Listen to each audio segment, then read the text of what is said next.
Her idea was on the other side was possibly a planet that was too hot for us to actually exist on. So they were trying to find a way to use cryogenics or some kind of cryogenic post to actually keep people conscious and alive as they go over to the other side, and for them to be able to actually move and still interact and function properly. But apparently what she told us was that everything got out of hand, and the soldiers started clamping down on the reptilians. The reptilians didn't like it, and they started pushing back. So they started knocking off the higher members of authority. And when that happened, she said everybody started disappearing. She said she didn't remember if she was down there for weeks or months at a time, but she felt like she was down there for a very long time. And people that she knew were disappearing. She didn't know what happened to them. They never came back. She had friends that she worked with. They disappeared. They didn't come back. And she said in the end, it was actually a reptilian that showed her the exit.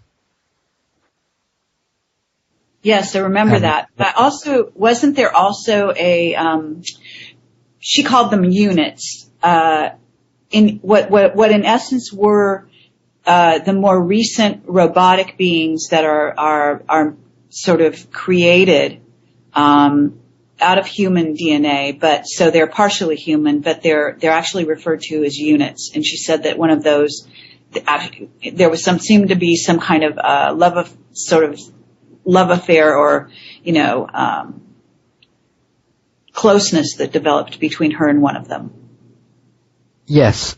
She was talking about who she called Roger. Now, we don't know if Roger existed or not, or what was going on, but that was her previous job before she got that promotion. And she said she was working on the units. And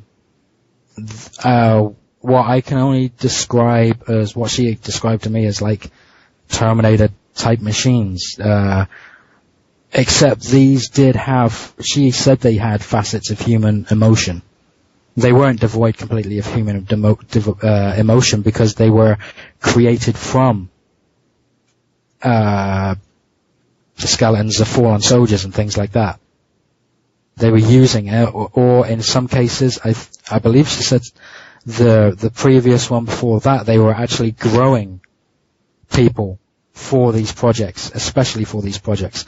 And they were using things. I remember she said they're using cloning because of the adequate aging procedure that it takes. They were using cloning because clones grow faster than regular people, and when they get to a certain age, they can then control that. Right. Could you tell me what nationality was Heather? She was American. She was born here, right here in Orlando. Do you know, but I'm talking in terms of genealogy, what would be her background? Was her, I don't think her real last name was Anderson. But if it, whatever her last name is she, in other words, does she have Celtic blood? She was from, German, Italian descent, from what she told us. Okay.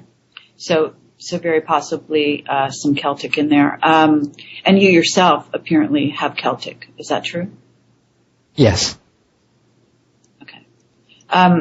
Do you, okay, so she went from working on these units, which was creating these robots, and then was actually working on getting the units to go through, I think getting the units to go through the Stargates. Wasn't that right?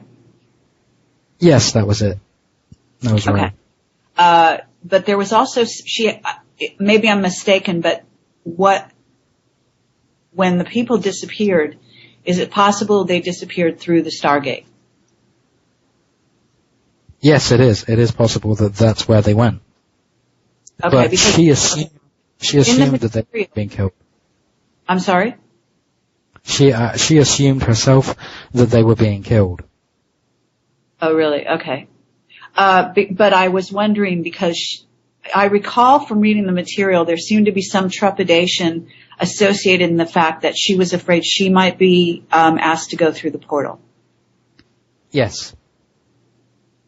Yes, that's what she said. She said she had bad dreams about it because she saw what she saw. One of the times she says there was a confrontation between one of the reptilians and a soldier, and the reptilian dragged the soldier without any warning through the portal, and he was completely he didn't have any protective clothing on at all, and then he dragged him back as he was burning to pieces. She said it was very horrific, and it was one of the worst things she's ever seen in her life. And she said when she wakes up at night, all she can do is sense the smell that she was smelling during that time, and it affected her definitely on a psychological level. Okay, and with the power, the way that the government is, as you must be familiar, it does seem strange that she would have been allowed to escape and still be in Florida and be around you guys for a certain period of time, and then I assume she's left there now, but I don't know where she might have gone to. But at any rate, you know what I'm saying? In other words, why do you think that they let her leave? I have no idea. And I agree. There's no reason why she should have been able to stay here. And I've said it many times. They know who I am and where I am. All they have to do is come get me if they need me. So I don't know what they're waiting for, or if they just pass it off and say, well, it doesn't matter. They're going to continue on their merry way either way. Now, especially if anything were to happen, I think it would probably also bring more attention rather than not bring attention, if you know what I mean. Right. Okay. I wonder if Heather had made duplicates of the material, because you said you gave what you had to this particular person who, as far as you believe, is trustworthy, although under the current circumstances, there's no way of knowing whether that would be true or not. But I'm wondering if whether she did backups and things. I don't know if she did make any duplicates or not. All I know is what she left here, what she left with us. And if she did make duplicates, I'm sure she has them. Uh-huh.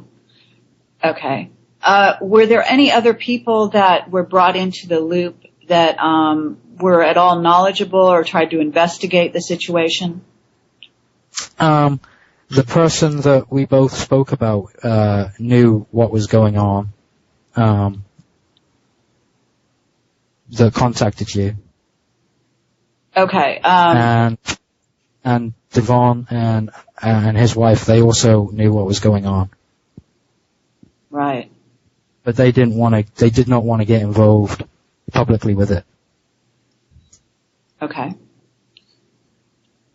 So what do you think is going on? I mean, what is your estimation of what's going on there? I mean, in terms of the overall story and the situation that you're in right now, do you have any clue as to sort of why the situation occurred and what's going on as a result of that? The ultimate plan. Did Heather talk to you about that?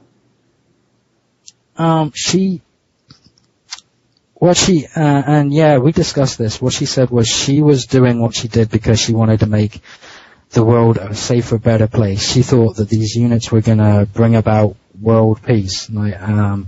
Whether that was very naive or not, I don't know, because as I reminded her, the methods that she used to create these were not a peaceful.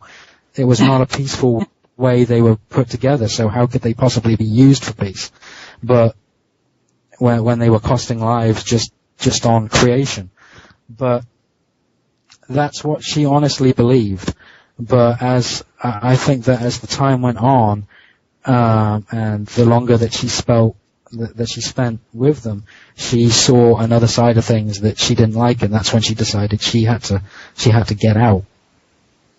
what the units would be what they would be used for. I've got no idea. I don't know if they're here to help. I don't know if they're going to be used to be turned on the people.